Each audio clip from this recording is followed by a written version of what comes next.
Alhamdulillahirrahmanirrahim. Salam dan bahagia Bapak Guru hebat. Izinkan kami untuk menyapa Bapak Guru hebat di sini ya. Mulai dari apakah ada dari guru SMP Negeri 12 Kota Serang?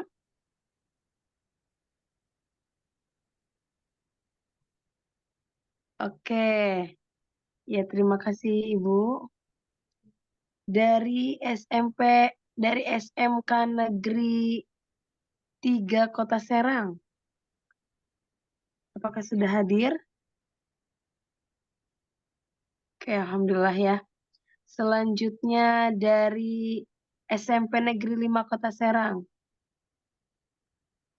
Alhamdulillah ya. Oke, terima kasih banyak Bapak Ibu.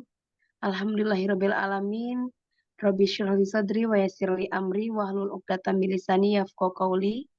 Puji syukur kehadirat Allah Subhanahu wa taala yang telah memberikan kita nikmat, terutamanya nikmat sehat sehingga kita bisa berkumpul dalam acara yang sangat spesial ini, yaitu kegiatan webinar. Bapak Ibu sekalian, izinkan saya memperkenalkan diri. Saya Mila Nurlaila, CGP Angkatan 11, kelas 17 dari SMP Negeri 5 Kota Serang. Dengan rekan saya ada Ibu Ita Trisnantia dari guru SMP Negeri 12 Kota Serang. Beliau juga sama CGP Angkatan 11. Selanjutnya ada Ibu Meilina, beliau guru SMK Negeri 3 Kota Serang. Beliau juga sama rekan saya di CGP 12. Kegiatan ini adalah sebuah upaya untuk peningkatan kompetensi agar lebih paham lagi mengenai disiplin positif. Yang mana disiplin positif ini sangat penting untuk kita, Bapak Ibu hebat sekalian, agar suatu sekolah ini bisa mencapai cita-citanya. Seperti itu. Oleh karena itu, kami membuat sebuah webinar dengan judul akan ditampilkan ya oleh rekan saya, Bu Mei. Halo Bu Mei, sudah bisa share screen?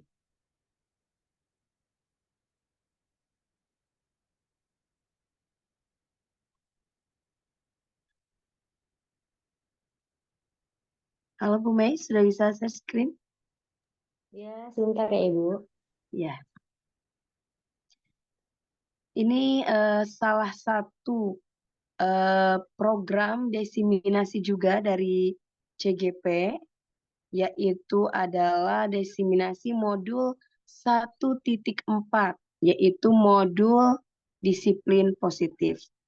Nah, kami bertiga insya Allah akan menyampaikan materi disiplin positif ini yang akan menambah ya, Bapak Ibu juga di sini sudah hebat, yang akan menambah pemahaman kita semua. Kita bisa saling berbagi di sini ya mengenai apa itu disiplin positif dan bagaimana penerapannya. Seperti itu. Baik, di modul 1.4 yaitu budaya positif, ini sangat erat kaitannya dengan kita ya sebagai warga sekolah, juga Bapak Ibu guru juga mungkin ada yang menjadi wali kelas. Ini juga sangat penting bagi kita karena apa?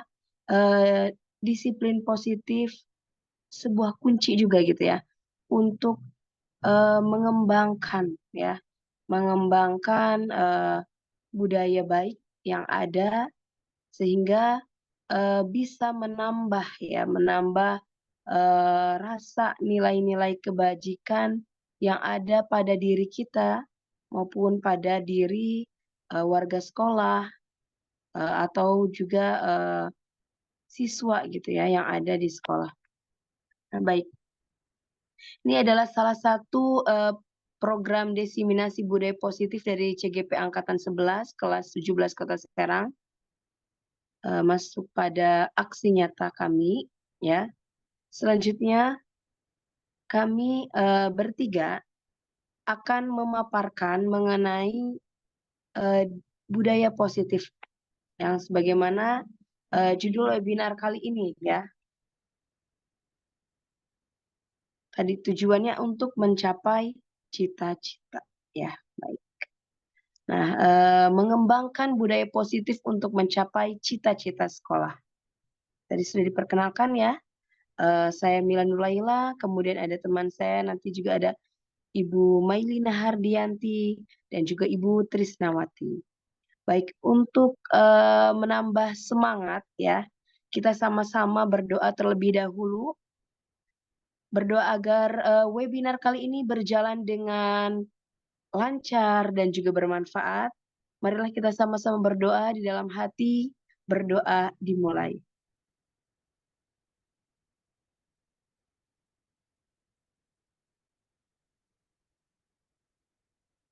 Alhamdulillahirrahmanirrahim. Berdoa selesai. Selanjutnya, saya juga ingin menyampaikan bahwa webinar kali ini juga ya sekaligus program diseminasi, tapi insya Allah ini akan sangat bermanfaat sekali bagi Bapak Ibu untuk mengembangkan budaya positif di sekolah Bapak Ibu untuk mencapai cita-cita. Nah, yang pertama akan dimulai dengan tebak-tebakan kata dulu ya Bapak Ibu, agar tambah semangat, tambah ceria di siang hari ini, di Hari Raya Kemerdekaan Republik Indonesia yang ke-79. Semangat merdeka, semangat belajar juga ya. Nah, tebak-tebakan kali ini Bapak Ibu, di sini ada tebak kata. Nah, silahkan, apa ini ya kira-kira?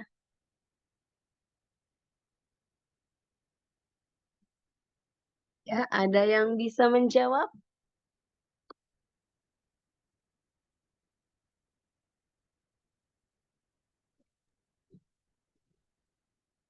Oke, sepertinya masih berpikir-pikir ya.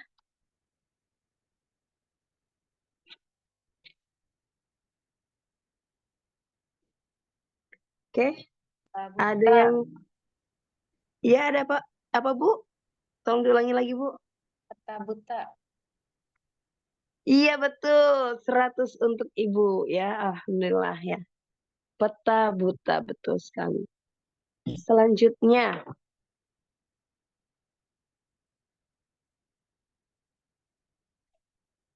kita akan tebak-tebakan lagi.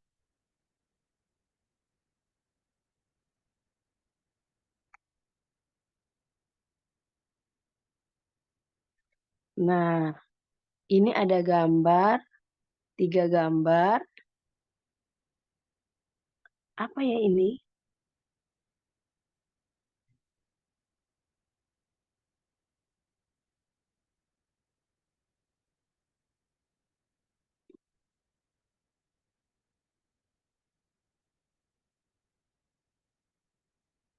Oke, silakan dijawab. Peduli. Peduli, betul sekali. Ya, selanjutnya. Masih ada ya Bapak Ibu ya, agar tambah semangat ya. Sebelum Bapak Ibu belajar. Oke, ada lagi. Ini gambarnya.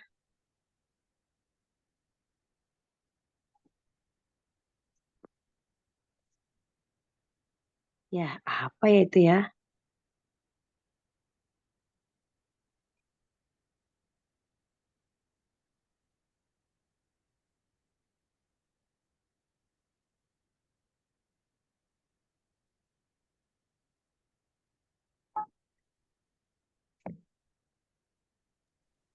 Minta uang bukan, Bu? Iya betul, minta uang, betul. Hebat sekali ya Ibu. Selanjutnya,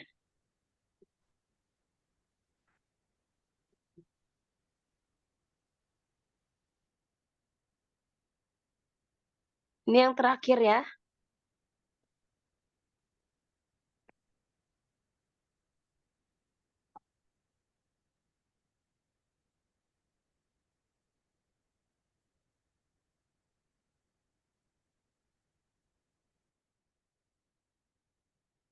Oke, ada yang bisa?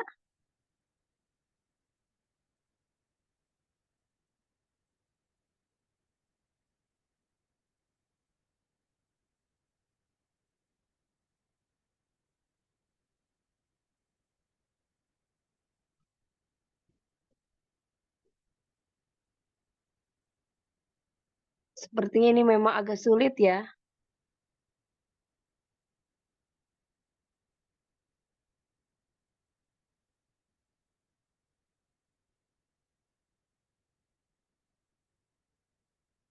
Oke, kalau ada yang ingin menjawab boleh.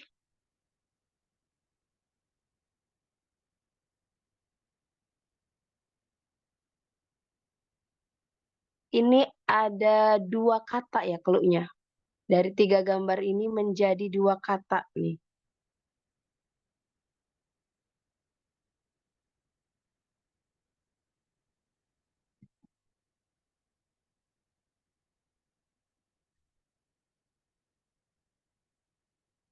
Boleh raise hand kalau ada yang ingin menjawab. Acungkan tangan boleh. Ini memang melatih konsentrasi juga ya.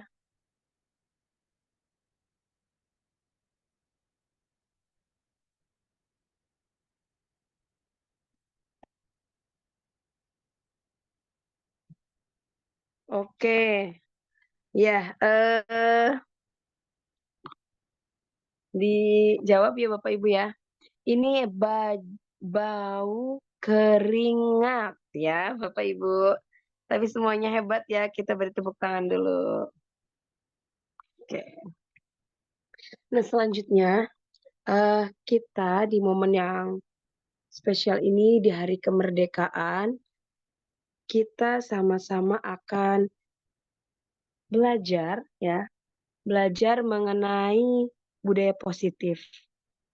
Ini ada 7 poin yang akan disampaikan. Yang pertama adalah paradigma baru ya mengenai belajar. Kemudian ada juga motivasi perilaku manusia dan disiplin positif.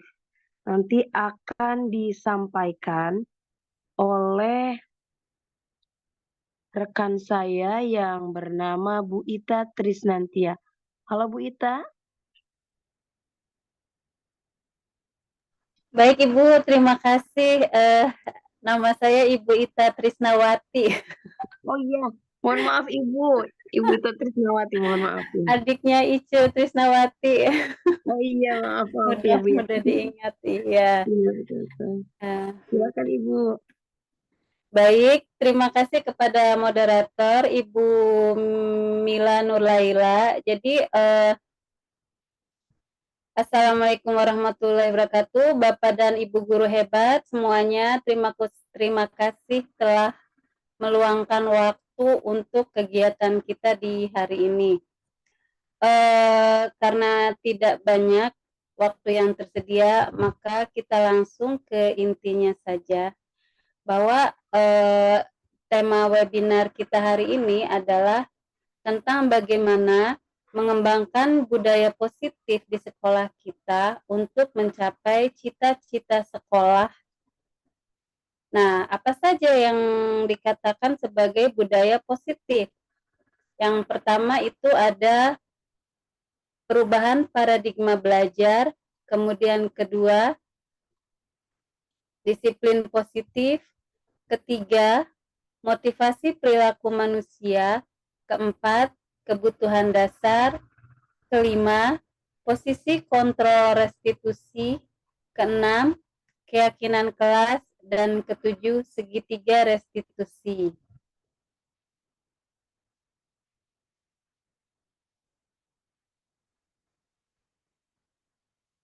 Apa sih budaya positif? Budaya positif merupakan perwujudan dari nilai-nilai atau keyakinan universal yang diterapkan di sekolah. Budaya positif dapat mendorong murid untuk mampu berpikir, bertindak, dan mencipta sebagai proses memerdekakan dirinya, sehingga murid mampu mandiri dan bertanggung jawab.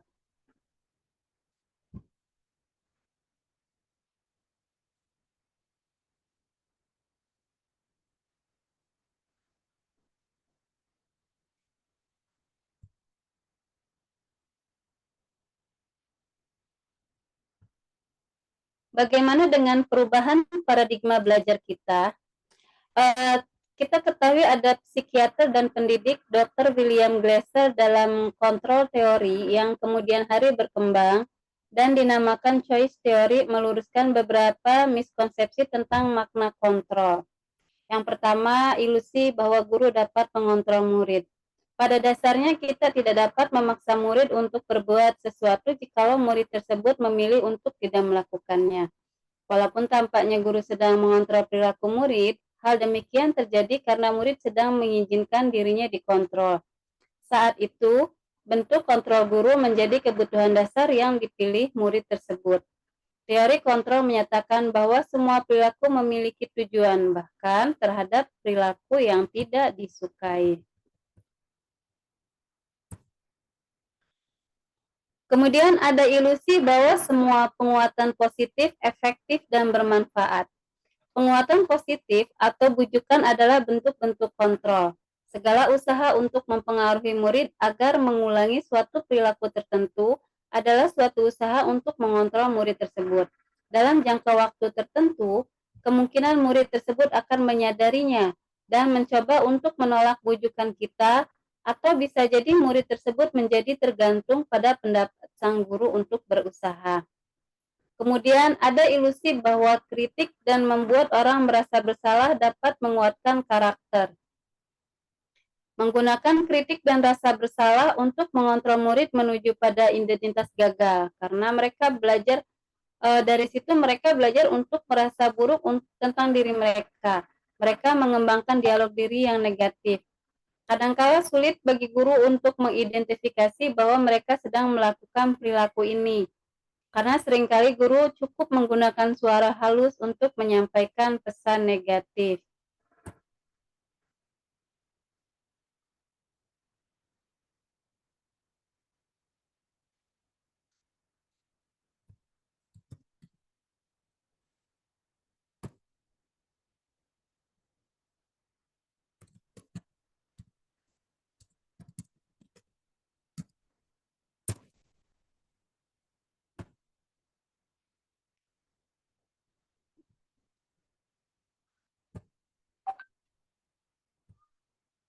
Kemudian ada ilusi bahwa orang dewasa memiliki hak untuk memaksa.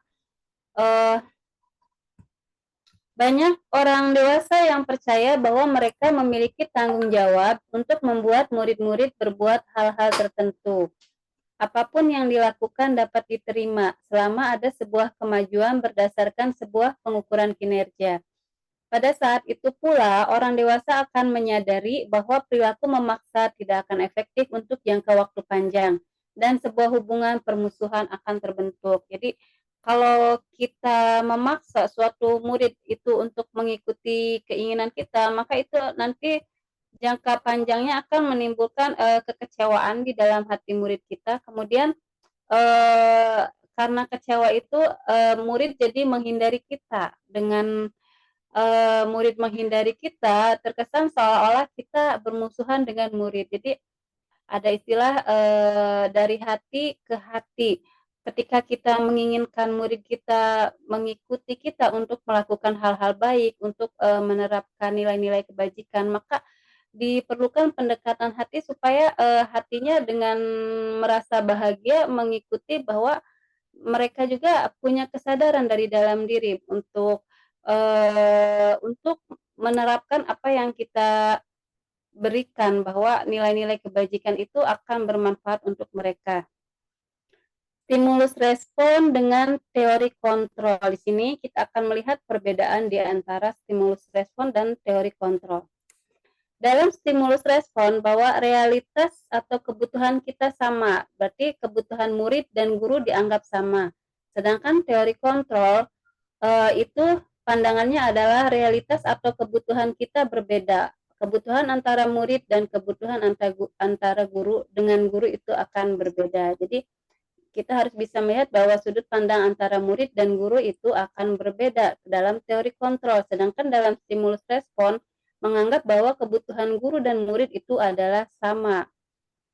Kemudian dalam stimulus respon semua orang melihat hal yang sama. Dalam teori kontrol setiap orang memiliki gambaran berbeda. Ini dalam contoh bisa kita lihat kalau kita melihat seseorang sedang memancing ikan di danau. Jadi mungkin sebagian orang akan menilai bahwa orang yang sedang memancing di danau itu dia mengambil ikan untuk kebutuhan memenuhi kebutuhan biologisnya supaya tidak lapar. Tapi bisa saja kenyataan yang terjadi bahwa mungkin orang yang mancing ini sedang ingin menenangkan dirinya gitu. Jadi ada kan ya kaum bapak-bapak yang justru ingin menenangkan diri sejenak dari kejenuhan itu dengan pergi memancing. Dapat ikan atau tidak itu tujuannya. Bukan itu fokus utama. Yang penting dia bagaimana menciptakan ketenangan dirinya dengan salah satu kegiatan memancing tadi. Tapi kebanyakan kita menilai bahwa ketika orang sedang duduk memegang pancingan di tepi danau, mereka ingin mengambil ikan. Padahal belum tentu bahwa orang yang sedang memancing itu benar-benar sedang ingin mendapatkan ikan. Bisa saja dia orang yang memang sedang ingin menenangkan dirinya di tepi danau yang sunyi dan sepi gitu. Tapi kan kalau orang diem sendiri ngerenung gitu kan, ngelamun di pinggir danau, kalau nggak ngapa-ngapain kan nanti diketawain orang ya. Supaya nggak diketawain orang, mungkin dia bawa pancingan, kesannya lagi nyari ikan, padahal bukan. Dia sedang merenung gimana caranya menikmati kesejukan danau, gimana dia ingin dalam suasana keningan yang membuat dia bisa merefleksikan semua kegiatan dia selama ini. Mungkin itu hanya sebagian dari dua hal sudut pandang yang berbeda tentang orang yang memancing. Kemudian stimulus respon selanjutnya adalah kita mencoba mengubah orang agar berpandangan sama dengan kita. Sedangkan dalam teori kontrol, kita berusaha memahami pandangan orang lain tentang dunia. Nah, dalam stimulus respon, kita memaksa supaya orang lain itu sama pendapatnya dengan kita, bahwa semua pendapat kita itu benar. Sedangkan dalam teori kontrol, tidak semua pendapat orang lain tentang dunia itu sama. Sebagai contoh tentang orang yang memancing tadi.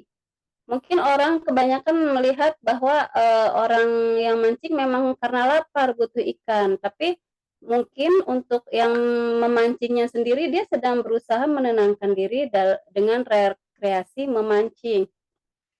Atau ada contoh lain, bagi kita air putih yang kita minum itu hanyalah air untuk minum.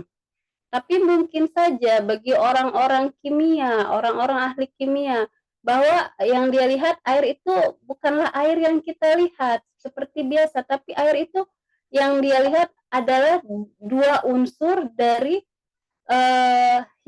dua buah hidrogen dan satu unsur oksigen. Jadi bisa saja itu terjadi gitu. Jadi tapi kita melihatnya itu sama-sama air, tapi pandangannya beda. Untuk kita lihat air itu untuk minum, tapi untuk ahli kimia mungkin air adalah unsur yang terdiri dari dua buah hidrogen dan satu buah oksigen. Kemudian selanjutnya stimulus respon itu bahwa perilaku buruk dilihat sebagai suatu kesalahan. Jadi pokoknya kalau misalkan ada orang datang terlambat, wah ini dosa, ini salah, ini korupsi waktu gitu ya, itu salah, fatal, tidak ada kata tidak, itu salah, itu buruk. Itu dalam teori stimulus respon. Sedangkan dalam teori kontrol, semua perilaku memiliki tujuan. Wah, kenapa dia sampai terlambat? Oh, mungkin tadi waktu mau berangkat, tiba-tiba dia melihat ada korban kecelakaan tergeletak di jalan. Karena dia merasa punya empati yang tinggi, dia berhenti sejenak, kemudian karena tidak ada yang menolong, akhirnya dia turun tangan sendiri menolong dan membawanya ke rumah sakit. Sehingga pada hari itu, karena dia menolong orang lain yang kecelakaan itu ke rumah sakit, menjadi telat. Nah, jadi kalau orang yang dalam teori kontrol ini ditanya dulu, kenapa kamu terlambat? Nah, jadi setelah diketahui alasannya, oh iya, karena menolong orang lain. Kalau yang dalam stimulus respon, kamu terlambat, kamu salah, gitu. Seperti itu paradigmanya. Contohnya ya, mungkin kurang lebihnya seperti itu. Kemudian dalam stimulus respon, orang lain bisa mengontrol saya. Jadi seperti kerbau dicucuk hidung gitu ya, nurut terus apa kata orang gitu. Akal pikirannya tidak digunakan untuk membedakan apakah suatu informasi itu benar baik atau tidak. Misalkan eh, dia punya teman lebih senior, kakak kelasnya. Bagaimana kalau kita tawuran? Karena dia sangat mudah nurut sama orang lain, oh iya tawuran, ternyata itu berbahaya. Dalam teori kontrol, hanya Anda yang bisa mengontrol diri Anda. Nah, jadi yakin yang bisa mengendalikan diri kita adalah diri kita. Tidak ada orang lain yang bisa mempengaruhi.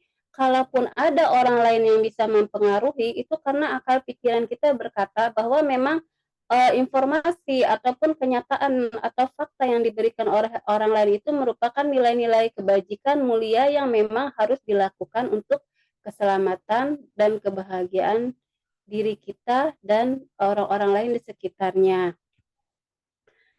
Jadi bisa membedakan mana yang baik dan mana yang benar.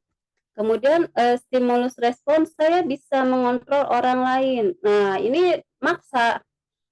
Kalau biasanya kalau orang yang seperti ini, dia nggak nurut. Ya udah, kalau nggak nurut push up. Oh, atau nggak misalkan misalnya ada murid nih, Pak, ini dong minta uang jajan dong, bahasa kasarnya malak ya.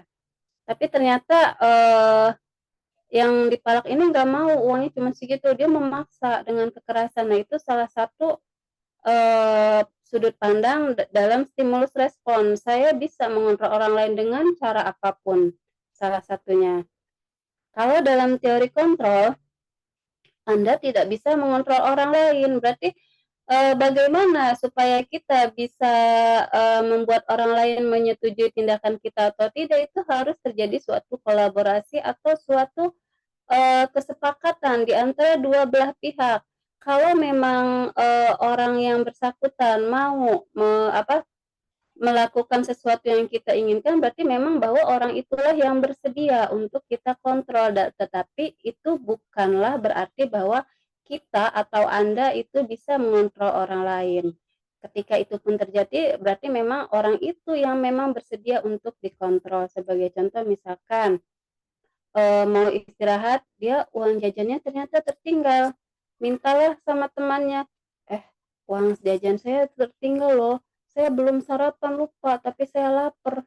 Nah, temannya yang satu ketika ada dialog seperti itu, wah kasihan banget, kebetulan hari ini uang jajan saya lebih, oke deh saya pinjemin, tapi besok saya ganti. Nah, itu kan lebih ada suatu kesepakatan di antara dua orang itu dibanding dengan teori stimulus respon itu jadi dipaksa. Yang satu setuju atau tidak, pokoknya kamu harus mengikuti saya. Nah, selanjutnya dalam stimulus respon, saya bisa mengontrol orang lain, kemudian dalam teori kontrol Anda tidak bisa mengontrol orang lain, yang contohnya tadi. Nah, kemudian selanjutnya pemaksaan ada pada saat bujukan gagal. Nah, ketika orang lain tidak mau mengikuti keinginan kita, di situ ada pemaksaan. Nah, khususnya murid tadi memalak itu ya, tidak mau dipaksa, oh kalau tidak mau nanti saya akan melakukan kekerasan gitu kan. Kadang kalau yang takut kan, oh iya udah langsung dikasih gitu. Tapi dalam teori kontrol, kolaborasi dan konsensus menciptakan pilihan-pilihan baru. Nah, tadilah ada dialog dulu. Kenapa dia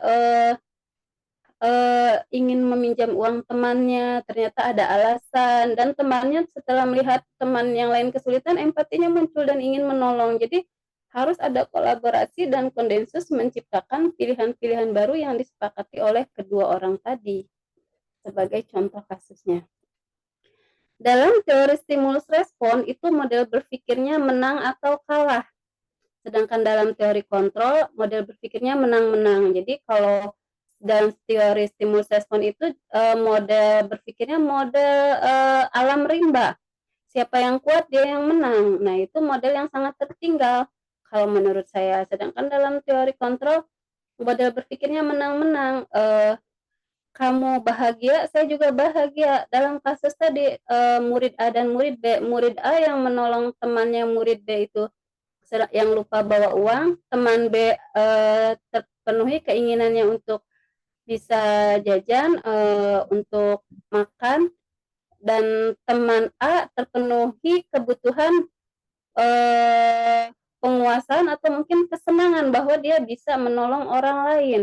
Jadi kemudian timbullah suatu ikatan emosional yang tercipta, mereka berdua bisa menjadi teman yang baik. Nah, tidak memunculkan permusuhan seperti yang tadi dalam stimulus respon. Kemudian ada disiplin positif. Dalam rangka menciptakan lingkungan positif, salah satu strategi yang perlu kita tinjau kembali adalah penerapan disiplin di sekolah kita. Apakah telah efektif? Apakah masih perlu ditinjau kembali? Apa sesungguhnya arti dari disiplin itu sendiri? Apa kaitannya dengan nilai-nilai kebajikan? Disiplin positif merupakan unsur utama dalam terwujudnya budaya positif yang kita cita-citakan di sekolah-sekolah kita. Tujuan dari disiplin positif adalah menanamkan motivasi yang ketiga pada murid-murid kita, yaitu untuk menjadi orang yang mereka inginkan dan menghargai diri sendiri dengan nilai-nilai yang mereka percaya. Ketika murid-murid kita memiliki motivasi tersebut, mereka telah memiliki motivasi intrinsik yang berdampak jangka panjang. Motivasi yang tidak akan terpengaruh pada adanya hukuman atau hadiah. Mereka akan tetap berperilaku baik dan berlandaskan nilai-nilai kebajikan karena mereka ingin menjadi orang yang menjunjung tinggi nilai-nilai yang mereka hargai atau mencapai suatu tujuan mulia. Jadi kalau disiplin positifnya timbul dari dalam diri, maka lebih berjangka panjang, lebih alami, lebih hidup. Walaupun mereka dihargai atau tidak, mendapatkan keuntungan atau tidak, maka mereka akan tetap melakukan nilai-nilai kebajikan dan mulia. Disiplin positif adalah pembiasaan-pembiasaan hal baik, mencakup sikap atau perilaku maupun tutur kata oleh seluruh warga di sekolah, terutama bagi murid agar dapat berkembang menjadi pribadi yang berkarakter, mandiri, dan bertanggung jawab. Sebagai pendidik, tujuan kita adalah menciptakan peserta didik yang memiliki disiplin diri sehingga mereka berperilaku mengacu kepada nilai-nilai kebajikan universal dan memiliki motivasi dalam diri menuju perubahan perilaku ke arah yang lebih baik. Nah, Bapak Pendidikan kita, Ki Hajar Dewantara, menyatakan bahwa di mana ada kemerdekaan, disitulah harus ada disiplin yang kuat. Sungguh pun disiplin itu bersifat self-discipline, yaitu kita sendiri yang mewajibkan kita dengan sekeras-kerasnya. Tetapi itu sama saja, sebab jikalau kita tidak cakap melakukan self-discipline, wajiblah penguasa lain mendisiplin diri kita. Dan peraturan demikian itulah harus ada di dalam suasana yang merdeka.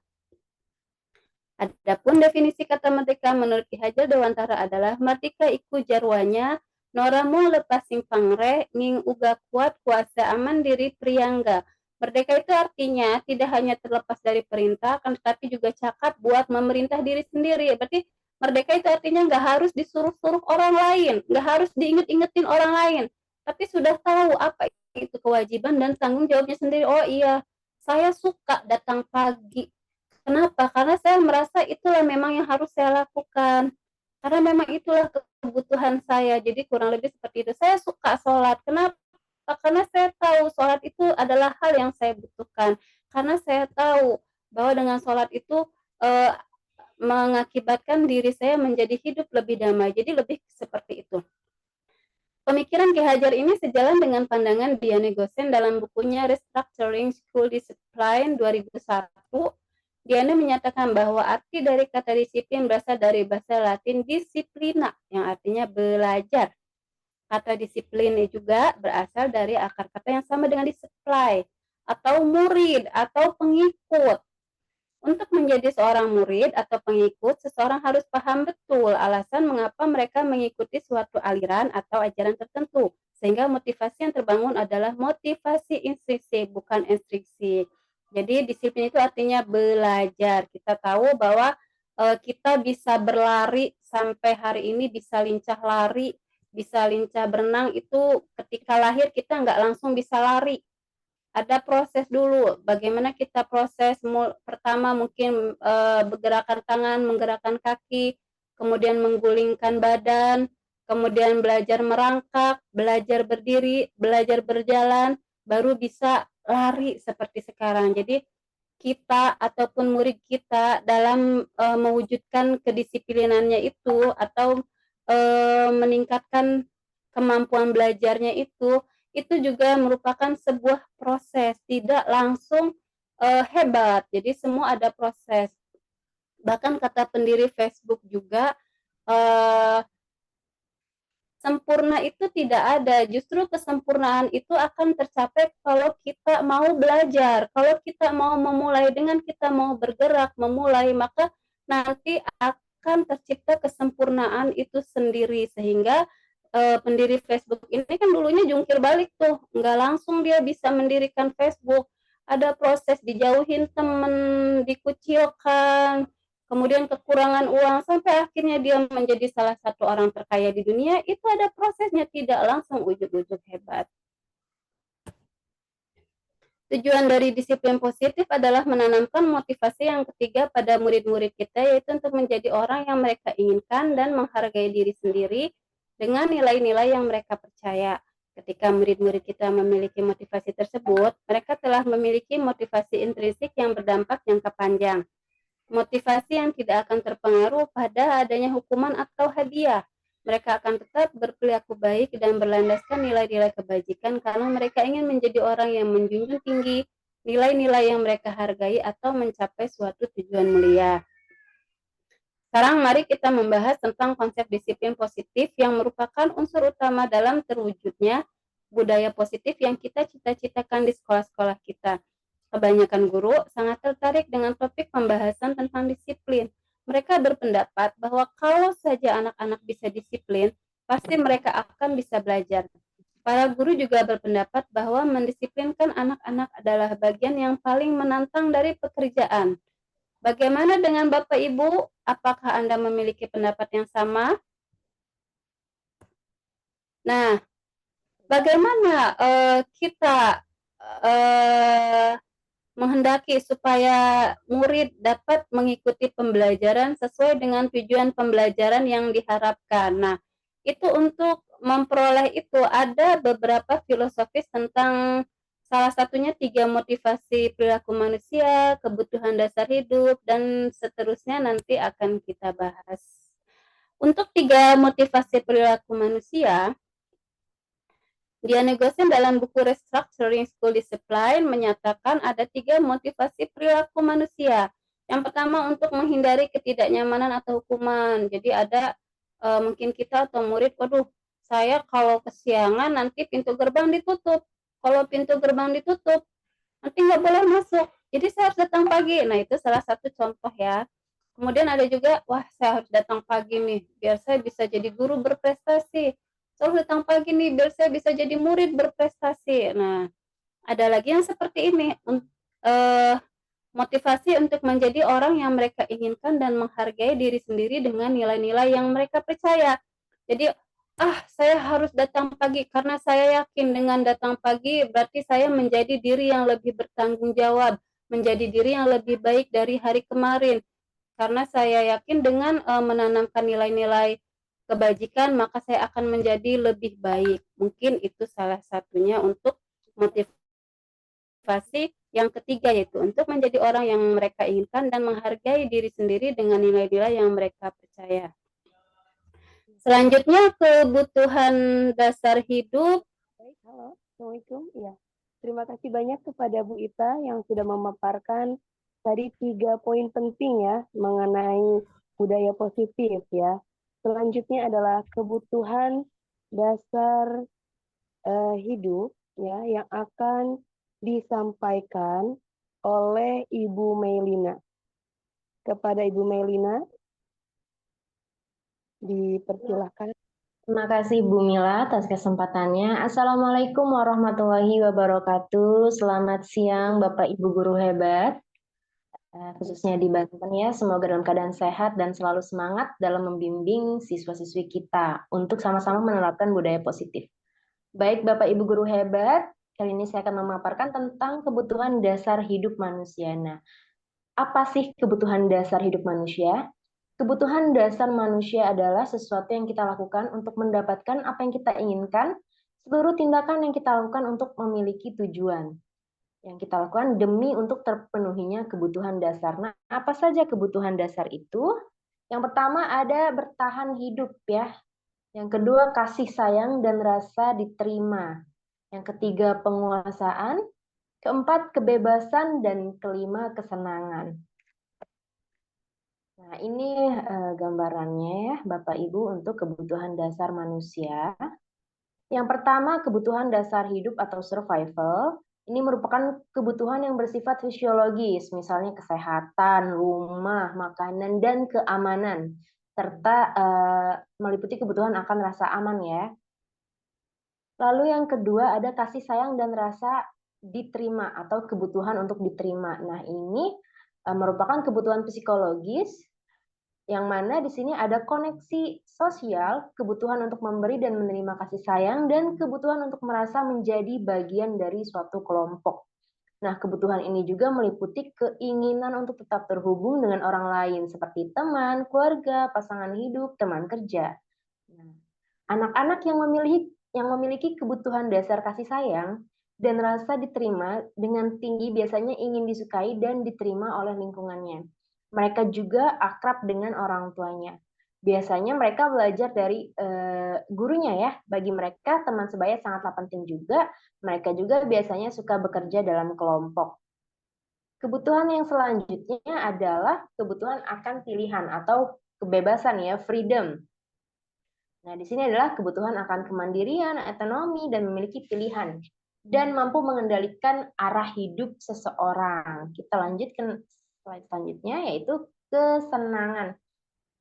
Nah, di sini kebutuhan akan kesenangan adalah kebutuhan untuk mencari kesenangan, bermain, dan tertawa. Nah, Glasser ini menghubungkan kebutuhan akan kesenangan dengan belajar, karena kalau sudah senang, nanti juga akan mengikuti ya pembelajarannya seperti itu. Lalu kebutuhan yang selanjutnya adalah kebutuhan pengakuan atas kemampuan. Ini meliputi self-esteem dan kebutuhan keinginan untuk meninggalkan pengaruh. Anak-anak yang memiliki kebutuhan dasar akan penguasaan yang tinggi biasanya selalu ingin menjadi pemimpin. Mereka juga suka mengamati sebelum mencoba hal baru dan mereka kecewa bila melakukan kesalahan. Mereka juga biasanya sistemik dan selalu ingin mencapai yang terbaik ya. Nah, kenapa sih kebutuhan dasar ini merupakan suatu hal yang penting ya dalam budaya positif? Karena pemenuhan kebutuhan dasar sangatlah mempengaruhi tindakan dan perilaku seseorang ya. Dalam dunia pendidikan, konsep kebutuhan dasar manusia biasa digunakan untuk menganalisis alasan pelanggaran, mengembangkan potensi hingga menyusun pembelajaran yang berpihak pada murid. Nah, itu tadi 5 kebutuhan dasar hidup manusia atau siswa-siswi kita ya Bapak Ibu. Selanjutnya, posisi kontrol diri kita sebagai guru. Apakah kita merupakan guru yang penghukum atau pembuat merasa bersalah atau sebagai manajer, pemantau atau teman? Nah, apa ciri-cirinya dari kelima kontrol diri sebagai guru? Berikut ciri-cirinya Bapak Ibu ya. Silakan dianalisis pada diri sendiri. Untuk yang pertama yaitu penghukum. Nah, cirinya yang pertama nada suaranya tinggi. Lalu bahasa tubuhnya melotot dan jari menunjuk. Misal di kalimat berikut. Terlambat lagi. Kapan mau datang tepat waktu? Nah, coba tanyakan pada diri kita, bagaimana perasaan murid bila guru berbicara seperti itu pada saat muridnya datang terlambat. Kemungkinan murid akan marah dan mendendam ya Bapak Ibu, atau juga bersifat agresif. Bisa jadi sesudah kembali duduk akan mencoret-coret bukunya atau meja, atau bisa lebih buruk daripada itu. Kontrol diri yang kedua yaitu sebagai pembuat merasa bersalah. Nah, ini biasanya cirinya nada suaranya memelas, halus, sedih, bahasa tubuhnya merapat ke anak dan serta lesu. Misal kalimatnya ya, Bapak Ibu. Adi, kamu ini bagaimana ya? Kamu sudah berjanji dengan ibu tidak akan terlambat lagi. Kamu kenapa ya senang sekali mengecewakan ibu? Ibu benar-benar kecewa sekali. Nah, bagaimana perasaan murid ketika ditegur seperti itu? Nah, nanti pada akhirnya murid akan merasa bersalah karena dia merasa gagal dan tidak sanggup membahagiakan orang lain.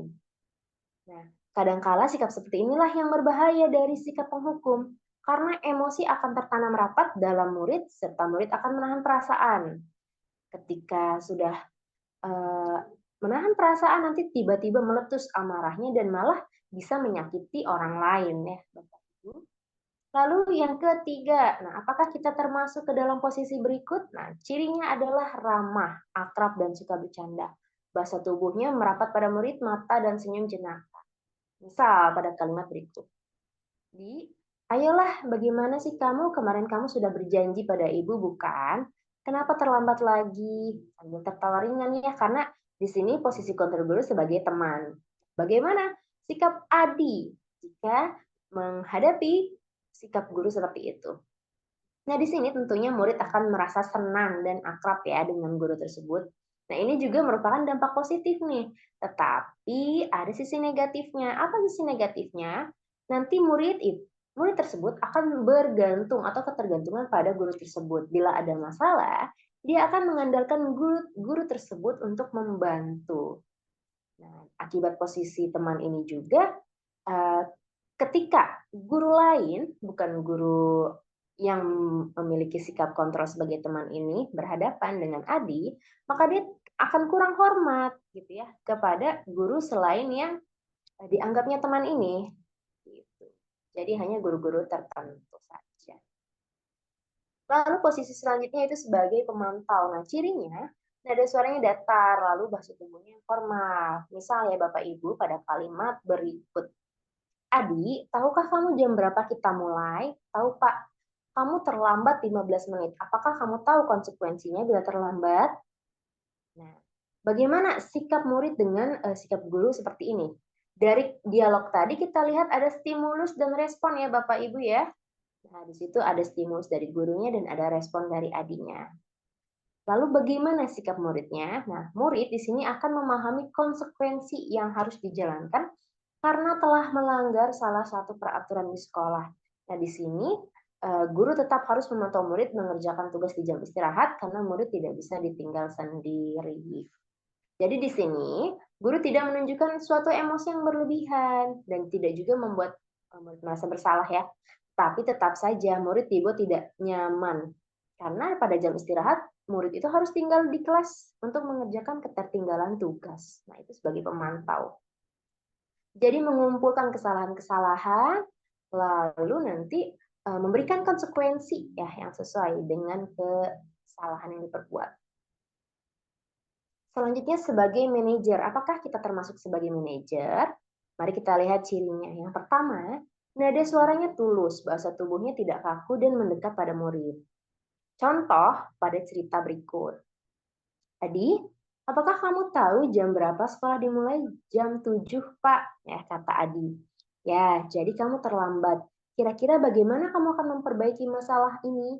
Saya bisa menanyakan teman saya, Pak, untuk tugas yang tertinggal. Baik, itu bisa dilakukan. Apakah besok akan ada masalah untuk kamu agar bisa tepat waktu? Tidak, Pak. Saya akan hadir tepat waktu. Baik, saya hargai usahamu untuk memperbaiki diri. Nah, perasaan murid ketika ditegur guru seperti ini, dia akan mengetahui ya masalah dan mengetahui juga solusi dari konflik yang sudah terjadi gitu. Jadi guru ini sebagai manajer akan mengembalikan tanggung jawab itu dan mencari jalan keluar dari permasalahan itu, tentu juga dengan bimbingan guru. Bapak Ibu, nah inilah tadi ya keterkaitan antara posisi kontrol diri dengan motivasi anak tadi. Nah, perbedaan nih Bapak Ibu, perbedaan antara hukuman, konsekuensi, dan restitusi. Nah, salah satunya hukuman itu adalah anak akan tersakiti. Nah, gitu ya. Kalau konsekuensi tadi anak atau murid itu dibuat tidak nyaman. Untuk restitusi, anak itu akan mendapatkan penguatan karakter. Nah, di situ perbedaannya ya.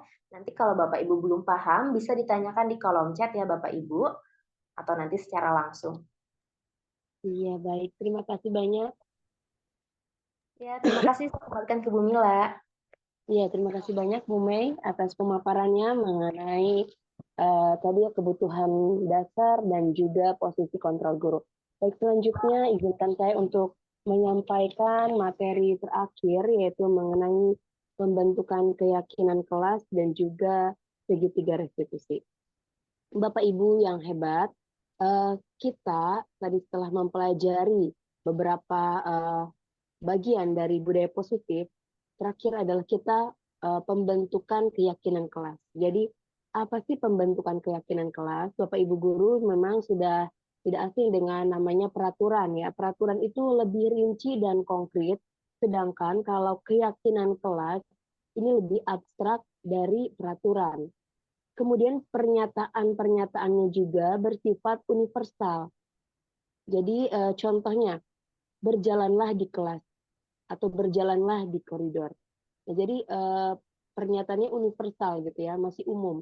Kemudian pernyataannya juga ini senantiasa dibuat dalam bentuk positif. Jadi tidak menggunakan kalimat negatif. Jadi yang tadinya jangan berlari-lari di kelas ya sehingga menjadi dalam bentuk positif tadi ya seperti disampaikan ya, berjalanlah di kelas atau di koridor. Selanjutnya, pembentukan keyakinan kelas hendaknya singkat, mudah diingat dan dipahami. Jadi tidak panjang, kemudian juga mudah dipahami. Misalnya untuk kelas SD, untuk anak SD dengan anak SMP atau anak SMK itu pasti akan berbeda untuk segi bahasanya. Selanjutnya, pembuatan keyakinan kelas juga ini harus melibatkan semua warga, baik itu warga kelas, misalnya di pembentukan keyakinan kelas, atau warga sekolah untuk pembentukan keyakinan sekolah. Semuanya harus berkontribusi. Dan terakhir adalah bersedia meninjau kembali keyakinan kelas dari waktu ke waktu. Nah, selanjutnya ada beberapa prosedur ya, prosedur untuk membuat keyakinan kelas. Nah, yang pertama adalah kita mempersilahkan untuk warga kelas atau warga sekolah bercurah pendapat tentang peraturan apa saja yang perlu disepakati. Kemudian yang kedua, catat masukan dari murid ataupun dari warga sekolah di sesuatu yang mudah dilihat, contohnya di papan tulis atau di kertas poster seperti itu. Kemudian yang ketiga, susunlah keyakinan kelas dengan judul pembentukan keyakinan kelas atau pembentukan keyakinan sekolah. Kemudian gantilah kalimat-kalimat yang negatif menjadi positif. Tadi ya, dari kata jangan menjadi berjalanlah di kelas atau di koridor. Kemudian kita tinjau kembali. Barangkali ya ada yang masih berupa peraturan seperti itu. Selanjutnya kita ajak warga, baik itu murid-murid ataupun warga sekolah, untuk menemukan nilai kebajikan apa atau keyakinan apa yang dituju. Contohnya, ada peraturan dengarkan guru. Nah, keyakinannya adalah saling menghormati. Nilai kebajikannya apa? Hormat, seperti itu. Jadi, ajak untuk menemukan apa sih ini keyakinan kelas ini dibuat untuk apa, nilai kebajikannya apa, seperti itu. Untuk pendalaman pemahaman bentuk peraturan ke keyakinan. Selanjutnya, tinjau ulang beberapa peraturan. Ya, ini bisa kita satukan karena tadi beberapa peraturan itu masuk ke satu buah keyakinan, misalnya seperti itu. Jadi berkuranglah ya jumlah apa namanya tadi peraturannya itu menjadi beberapa butir keyakinan ya. Misalnya yang tadinya ada 10 kita ubah menjadi 7 jadi disingkat. Nah, selanjutnya setelah semuanya setuju, setelah semuanya menyepakati, kemudian adalah tanda tangan ya dan ditempel di tempat yang mudah dilihat atau di dinding. Seperti itu Bapak Ibu. Mungkin itu penjelasan dari keyakinan kelas. Selanjutnya adalah segitiga restitusi. Nah, seperti yang disampaikan di sini ada segitiga yang mana terdapat 3 proses ya, proses kolaboratif untuk mencari solusi untuk memperbaiki kesalahan murid sehingga kembali pada kelompok mereka dengan karakter yang lebih kuat. Nah, karena kegiatan ini membantu murid untuk berpikir tentang orang seperti apa yang mereka inginkan dan bagaimana mereka harus memperlakukan orang lain. Nah, kegiatan segitiga restitusi ini juga menjadi lebih memiliki tujuan, disiplin, memulihkan dirinya setelah berbuat salah, bukan untuk menyenangkan orang lain atau menghindari ketidaknyamanan atau motivasi eksternal, tapi dari diri sendiri untuk menghargai nilai-nilai kebajikan yang mereka percayai atau motivasi intrinsik. Yang pertama adalah menstabilkan identitas. Setiap orang pasti pernah melakukan kesalahan. Kamu bukan satu-satunya yang pernah melakukan ini. Menanyakan keyakinan. Yang kedua, validasi tindakan yang salah. Kamu tentu punya alasan mengapa melakukan itu. Dan yang terakhir, kita menanyakan keyakinan. Kamu ingin menjadi orang yang seperti apa? Itu adalah segitiga restitusi untuk penyelesaian masalah. Bagi Bapak Ibu yang ingin bertanya, kami buka sesi tanya jawab. Boleh melalui kolom chat ataupun juga bertanya secara langsung. Baik.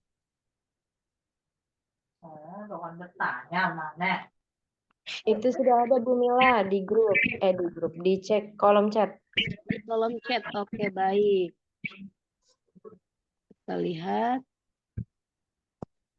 Budaya positif apa yang sudah dilakukan di sekolah ya oleh Bapak Alki Giantanfiz ya.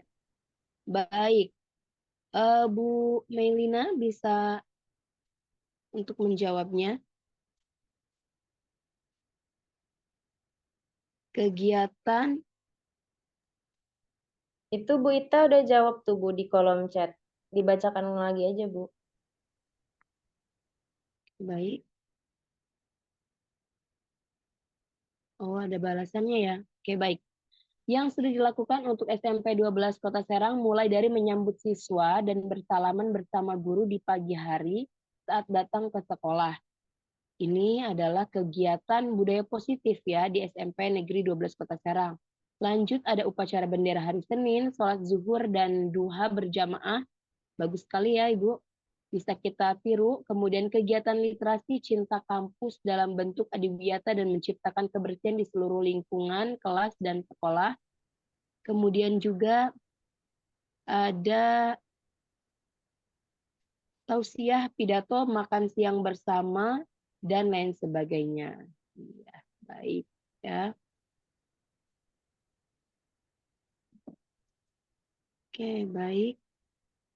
Bapak Ibu hebat, alhamdulillah ya. Tadi kita sudah mendengarkan pemaparan mengenai budaya positif.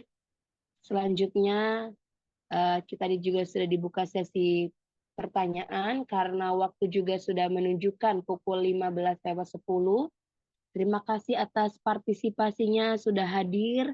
Kita sama-sama belajar di sini dan kita sama-sama coba untuk menerapkannya ya di sekolah Bapak Ibu sekalian. Nah, Eh, kurang lebihnya kami dari tim webinar Budaya Positif mengucapkan mohon maaf apabila ada kekurangan.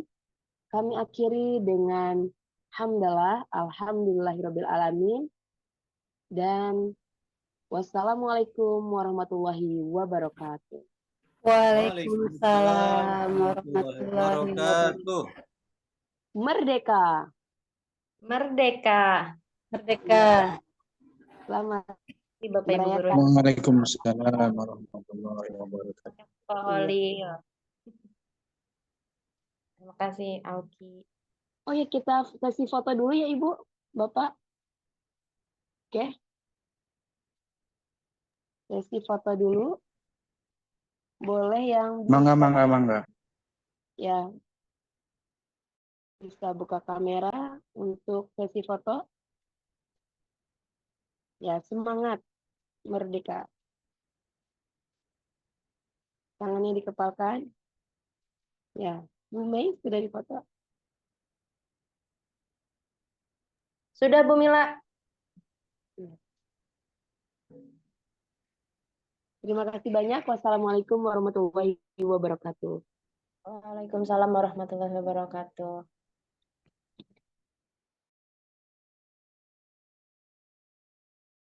Waalaikumsalam.